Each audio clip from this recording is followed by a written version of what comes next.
Hello, Robert. Good morning. Lovely to see you. Nice to see you, Nicola, too. So today we decided we'd talk about boundaries, and I know that previously we've talked about touch, which we talked about that as a physical boundary and as emotional and spiritual experience. So we explored touch, but now we're looking at boundaries a little more widely. We're looking at it in terms of the system of personal boundaries as a constellator, boundaries which might cover who's present in a constellation, whether couples work together, whether when they represent, what we might need to consider, what do we do if there are confidentiality conflicts that people have, parallel relationships which they hadn't expected to be in a room with, how we deal with all of those different elements of boundaries. Yes, there's a lot to go on, isn't there? And I wanted just to add a little provocation, I suppose, at the beginning, which has just come to me, because if I think about my youngest daughter's generation, she's about to turn 18, they have quite a lot of the language of, psychotherapy and all of that. And they'll, I hear them say, you're crossing my boundaries, or these are my boundaries, whatever. It's become a generational phrase or thing, and people are literate about boundaries now, but in a way they didn't used to be. I think it's sort of entered the public consciousness, at least among certain groups. And the underlying thought seems to be, I've got my boundaries, this is who I am, this is my identity, do not trespass without permission or consent. And of course, as a general rule, who can disagree with that? But I think it is worth saying that in Constellations, we have a slightly more nuanced view of boundaries, that in a way, through love relationships, through sexual relationships, through friendships, through work and so on, boundaries are crossed and need to be crossed in order for us to learn and to grow. Now, sometimes the crossing of boundaries creates hurt, and sometimes it creates learning and development. But I think we ought to just say from the beginning that the crossing of boundaries isn't 100% axiomatically a bad thing, and certainly if we read Hellinger and other people, the idea of, living a life with completely, uncrossed boundaries is a naive one, and all that will do is serve to protect our innocence. Whereas in Constellations, we're always trying to manage this play between innocence and guilt, or innocence and experience, to think of William Blake. So we learn through the crossing of boundaries, and we cross other people's boundaries. And when we do that and either please them or hurt them, there's learning in that for us too. So I just wanted to say that from the beginning, as it came to me as perhaps a bit of protocol for today's conversation. I think it's interesting because we come from procreation, which occurs because boundaries have been crossed. Exactly. So there's a merging moment of conception, whether it's through assisted fertility or traditional methods, so that boundaries are present, fluid, flexible. There are boundaries around the individual. There's another boundary around the first level of a family system or a friendship group or an organization. The boundaries are there, but they are this series of sort of undulating concentric circles. And that we, in the setup of a constellation, let's say a workshop, we can obviously talk about one-to-one as well, but there's an agreement that largely that those present will be available for representation. And representation is an opening of your boundaries. You allow, yourself to sort of wear, I always describe it as putting on a heavy cloak. You wear a cloak for a moment, which belongs to someone else in a different family system. So you have opened your boundaries slightly. You're still yourself, but you are in resonance with someone else's inner workings, which occur within their own personal experience, which has a sort of boundary around it. Yes, that's interesting. And I think it makes me think of the idea of empathy. because in a certain sense, empathy isn't possible unless one's boundaries are suspended temporarily and we resonate with the other person. So it's a practice of the suspending of boundaries in a certain sense, like representing in a way. And I think of people who are, because I do a fair number of organizational and corporate constellations, and that it's often the case that there are people who arrive there who have got their corporate head on, think this is all a bit weird, and arrive with a bit of, this is all nonsense, prove it to me kind of thing. So their boundaries are kind of doubled down on. It's a form of skepticism, maybe a defense mechanism. But yes, I mean, the very constellations wouldn't be possible without the representative's boundary somehow being got around or lifted or set aside for a moment. And that's interesting, I think, often in a workplace organizational setting or coaching setting. I was working on a coaching retreat the other week, and the idea that what you strive for, what is really important to you, which often might be a concept or experience. Let's say you want to feel revitalized around your career or your direction, something like that. It's the idea that which you might consider to be quite personal actually may well have a very strong, long, intergenerational tail. Yes, and I suppose, if methodologically boundaries have to be lifted for representatives to represent people they don't know, and that's a fundamental of constellations, you touched on the other fundamental, which is we are not boundaried individuals insofar as we are of families. We come from families. We've been born into a family system. We genetically, obviously, continue traits, but systemically as well. Our borders and boundaries aren't quite as sealed as we might sometimes think. And the whole practice of constellations is kind of working out the balance between connection and individuation, or between fate and entanglement, to put it in slightly more systemic language. And in our conscious movements, we often manage our connection to boundaries through distance. So if we feel that someone is invading a personal boundary, or we find our own family experience too intense or our work experience too intense, we manage our personal boundary often by leaving, creating a distance. And when it comes to a family experience, that relieves a degree of what I would call conscious pressure, because out of sight, out of mind. But at an unconscious level, the pressures are just the same, whether we now live in Antarctica or not, that the unconscious connections are as they were.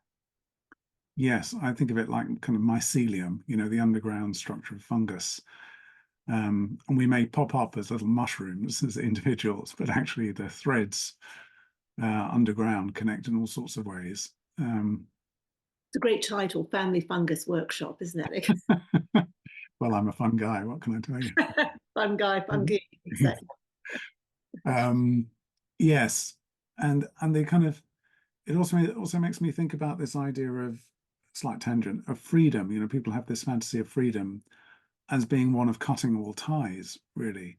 But I often think actually freedom is, although we romanticize it, is more about not the absence of connection, but belonging better. I don't belong quite right here, so I want freedom, not really to be in a state of complete freefall or a vortex of self-determinism where I can do anything, but actually to find myself in a place where I belong so securely that now I can play. I'm free because I'm attached. I'm one part of me is like that. What's that tennis game where you hit the ball around a pole? It's a bit like that. I can whiz around because I've got a strong center. Yes, I agree with you. Having tried all versions of distancing and connection, that actually perhaps the most harmonious place is to be content in connection to the degree that works for you. Yeah. Because there is a lot of railing against it.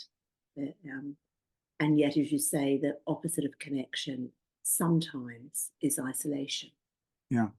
Which we know, but as a group for humanity, we don't work well in extreme isolation. We do need connection. It's how we function, how we remember who we are. Well, and in a way, that's a definition of loneliness, isn't it? I've got too many boundaries around me. I wish I didn't. I wish the door was open. I wish people would come through the door. I wish I would go out through the door. Yeah, I wish I could open the door. I mean, I think because that's the issue, isn't it? Yeah. So the constellations understand that modality, don't they? Mm. I wonder if we should talk as well about some of the kind of technical issues that we face as constellators around boundaries, because we've got an unusual setup really in a constellation that differs certainly from psychotherapy. I mean, as you know well, psychotherapy has quite a defined structure to it. You arrive for your session, it's 50 minutes. Most therapists are strict about the timing. It ends after the 50 minutes, kind of regardless of where you are in the conversation. And the tempo is normally very regular, once a week, twice a week. And you come for your session, and generally speaking, you don't see other clients. I mean, you might bump into them in the corridor or something, but generally speaking, you don't. So it's quite a boundaried environment. And psychoanalysis takes that even further with a kind of very pronounced boundary, really, between analyst and client, or analyst and. But in constellations, we have a rather different sort of setup, don't we? We've got a group in the room. For a start, there's not just one person, and there may be all sorts of lower or higher boundaries between individuals, which we simply don't know about. You know, this person's friends with that person once had a one-night stand with that person. These people are sworn enemies and the boundaries are up, and you know, all of that might be going on, which we may or may not be aware of. So we've got a group dynamic where boundaries are multiple and varied. We've also got a time dynamic, which is quite different. We cannot say at the beginning of a constellation how long it's going to last. You know, it may be, I mean, I don't know what your record is, but mine is probably 2 minutes. This is the shortest ever. And longest ever, I've probably gone over an hour, but rarely.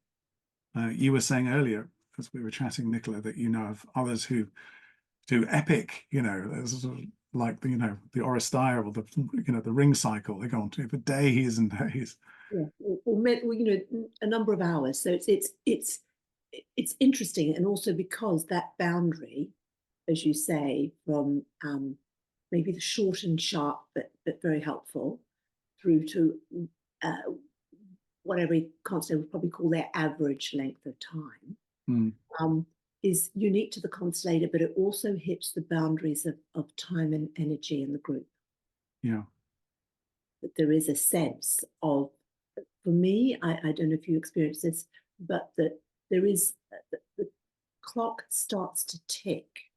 I have a sense of the sort of amount of energy that is available. People are often standing. And there's a sense that there's an opportunity here, but it has a time limitation on it. And something will be possible, but not everything is possible. Well, I think you're referring, we'll come back to time maybe, but I think you're referring there to what the boundaries of the constellation is. You know, when you and I have taught trainee constellators before, I think we've used this image of how many windows are you going to open on your computer? You know, some people will have millions open. I'm the sort of person who has just one open at a time. And I think that translates into my constellations practice, which is, it's always possible to add elements. You know, okay, well, we've looked at you know, you're in a difficult relationship with your brother. We've looked at you and your brother and your mum and dad, but okay, now let's look at the ramifications for your grandparents, your great grandparents, or in fact your friends or your ex-girlfriend. You know, we can keep going. We can keep accruing elements to the constellation, and the field will keep returning. You know, it's whatever we put into it. It's like a sort of put something in the slot, something comes out kind of thing. But I find I try to constrain myself in a constellation to a boundary, and that boundary is, let's call it the issue for want of a better word, and that we can make progress on the issue within the 30 minutes to an hour, and that subsequent progress that might be made after that hour produces a law of diminishing returns. Like, we may get a bit more information. Yes, we'll find something interesting out about the great-grandfather. Maybe there is a trauma back in the 13th century, but actually we've got enough here for you, the issue holder, to feel like you've, to use your word, got some energy for movement and action. It's because we're looking for a movement in the issue holder or seeker, aren't we? And every window you open adds a certain amount of weight into a constellation. And everyone, the group, the constellation, the issue holder, are holding that weight. So the least number of windows for the desired movement is what we're wishing for. And sometimes it's more than others. But there is a sense that there is an alignment and a balance. And also that the issue holder's nervous system needs to be able to remain open to what is being revealed rather than to feel overwhelmed. Yeah. I mean, you do get, I can't help saying this, it sounds a bit awful maybe, but you do get greedy issue holders who want more and more. It's like, okay, I've brought my issue to do with, a medical problem. Can we also have a look at, my finances now? And by the way, I've got a problem with my best friend and my mum's not well. There's a kind of, ongoing insurance claim. So it's a difference, I think, between appetite and digestion. Yes. And I understand the anxiety. People want to get everything done in as short amount of time as possible. But if you can't digest it, it's expelled one way or another. And then nothing is being gained, if that is the case. So I think that is the constellator's boundary, isn't it? To know the kind of right serving. That's right. That is the constellator's boundary. And I have probably only twice in the time I've been constellating, same time as you, 20 odd years, probably only twice refused essentially to constellate for people because they kept coming back, asking constellations, and nothing was digested. And it's just, I'll have a bit more as a sort of spectacle almost. It's like, or a curiosity. I'm curious about this, but I don't really want to integrate it or do any work with it or even take on board the conclusions. I just want to have a look. So I like that distinction between appetite and digestion. And really, I think having a look is not enough, is it? I mean, it is a commitment of openness. It is a vulnerability, actually. We've all, both you and I have done our own work. You open yourself to something beyond your conscious mind, because your conscious mind has not been able to solve what is in front of you. And in that openness, there needs to be a capacity to receive what might come along and to be with it and to make of it what you can in the intervening time period. Yeah. So it is interesting in that sense around boundaries and what exists around the issue. The issue holder can refuse. It's their right to refuse. They can refuse what comes, but that's the choice. Yeah. It also makes me think about, when the issue holder arrives with people in the room that they know well as well, and because we also have that boundary. I mean, I have worked with couples, I'm sure you have as well, or actually with fathers and daughters, for example, where they're both coming into the room. And there are a few questions for us as constellators that throws up. I mean, it's often the case that people in the group will know one another, so that's not a huge issue necessarily. But when there is a partner or when there is a child, I think that is a bit different.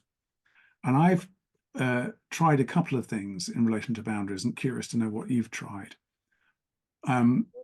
The first is to have them as equal issue holders, the couple, and say, right, what's the issue? Or we've got an issue with sex or money or inheritance. And I treat them as equal parties, essentially, and we set things up accordingly. But of course, even in that process, we have differences in the narrative between the two partners in the relationship, which I will draw attention to. So I'll treat them as one, but draw attention to the discrepancies and sometimes set up different representatives to bring them out. Other times I will have, if it's a couple in this case, one of the couple being the spokesperson and the other person just being kind of politely asked by me not to intervene. So they become essentially a spectator on their issue. And I think there are pros and cons to both. I'm interested to know how you've managed that. Yes, I mean, I've done both. I would, if I think if one of the couple wants to work on an issue which they consider to be personal, I think it's quite helpful to have their partner there so that something is seen that doesn't have to be described. So, in which case that party would be the issue holder and the other person would be accompanying them.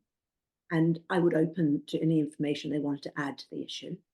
But if it's a couple issue per se, and you have said that some of the most common things are, I guess, sex, money, fidelity, then I see them as two merged systems having created a third system.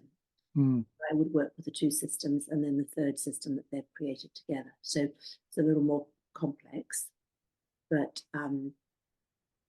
still possible. So I'm working with those boundaries, what they are entangled with in their own family systems, and how those issues resonate between them as a couple, how they're trying to find their own solutions. So I would, and just a side note, as I'm sure you would do as well, but when couples are representing, I don't have a couple represent another couple just because of the overlay of their own dynamic. Yes, I mean, of course, sometimes that's hard to avoid depending on the number of people you have in the room, isn't it? And I've ended up, not long ago, I ended up with a representation where a couple ended up representing each other in a concert. The couple came as a couple and one represented the other and vice versa. It's kind of worked, and in a way it made me want to sort of almost experiment further, under sort of controlled circumstances, as it were, because of course being in the shoes of your opposite number, your other half, can be quite illuminating, and especially if your other half is in the shoes of oneself. So that is, in Gestalt therapy, that would be, back in the day, would have been a common movement in a session, just that they, with chair work, that they just swapped places and they tuned into the experience of the other. So it's interesting. So I haven't seen it done at Constellation, and that's, so you may be doing a first there, Robert. Yeah. But it sounds like it produced something that was helpful. It did produce something that was helpful, and it wasn't really planned, but I kind of allowed it, as it were. It felt okay at the time to do so, and it did produce, insight.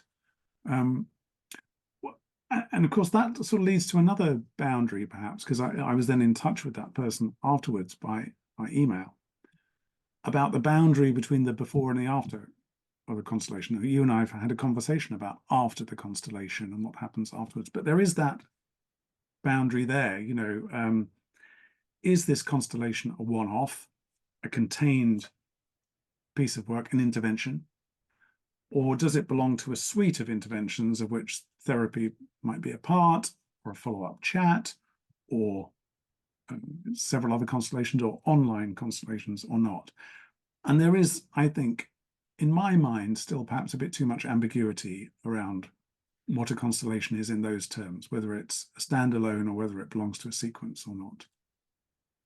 Yes, and I think you don't know until you've done the first piece of work. Yeah. My kind of experience is that people do constellations over time, just because For some, maybe one is enough, but for many, it's a process of doing a constellation, integrating, and then feeling that movement again of kind of knowing that there is a time for something else to be revealed. Yes. And I guess we don't fully understand this, but there is a sense that they layer upon each other. I don't really recommend doing the same issue with 5 different constellators. There's a sense then that you're looking for a prescribed outcome. You just haven't found the right constellator to give it to. Yes, and there's also in that, there's a bit of, well, if mum says no, ask granny kind of thing, you know, just keep going until you get the answer you want. Exactly. And I don't think that's helpful. And sometimes I think, if you believe and trust the constellator, sometimes the medicine can be not quite what you wanted. But, to quote the great philosopher Mick Jagger, may be what you need. Yeah. And sitting with it for a little bit is often quite helpful.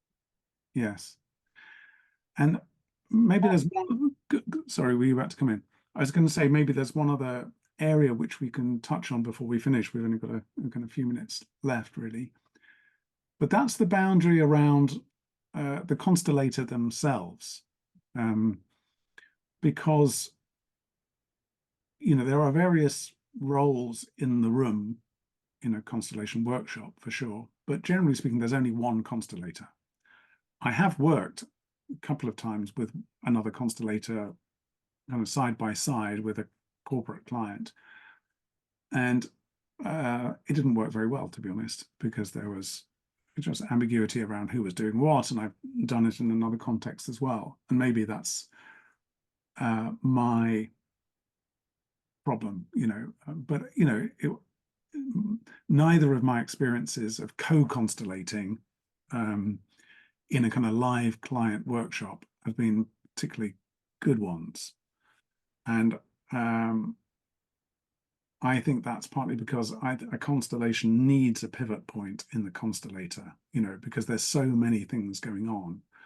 We need it to be sort of held and grounded in some way at a single point of focus. But I was thinking also the constellator has a kind of boundary around them, which is different from the other people in the room.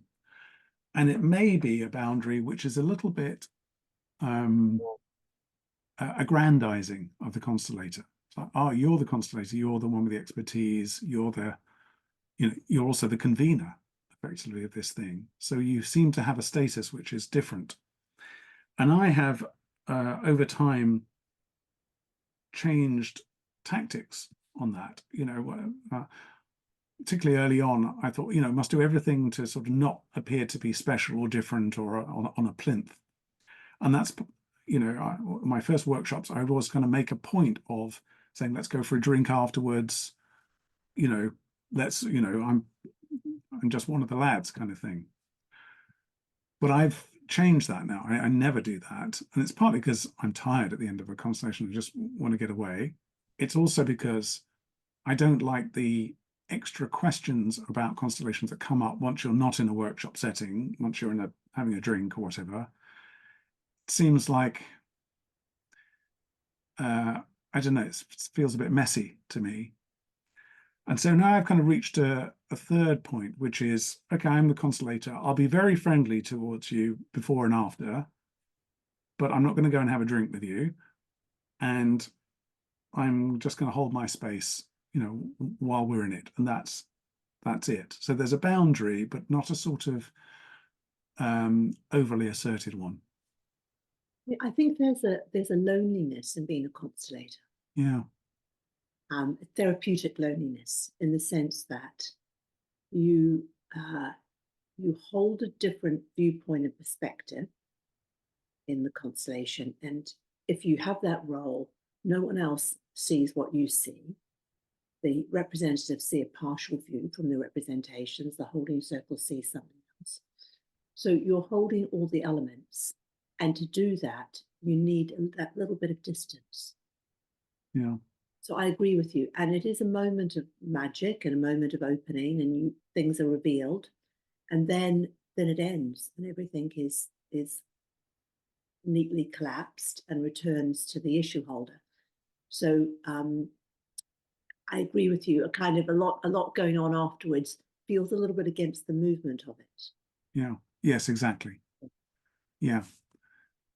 Speaking of neatly collapsing, that's what we're going to do now, because I'm conscious of time. I mean, there's all sorts of things in this subject of boundaries, but I think we've touched on a few of them there. So thank you very much, Nicola. Real pleasure, Robert. Thank you. And for those of you watching, please do all the good things, like this video, do comment on it, subscribe to the channel, follow up with Nicola. You can see her website, nicoladunnconstellations.com, mine, robertrowlandsmith.com, and hope to see you again on one of our Constellations conversations. Thank you very much.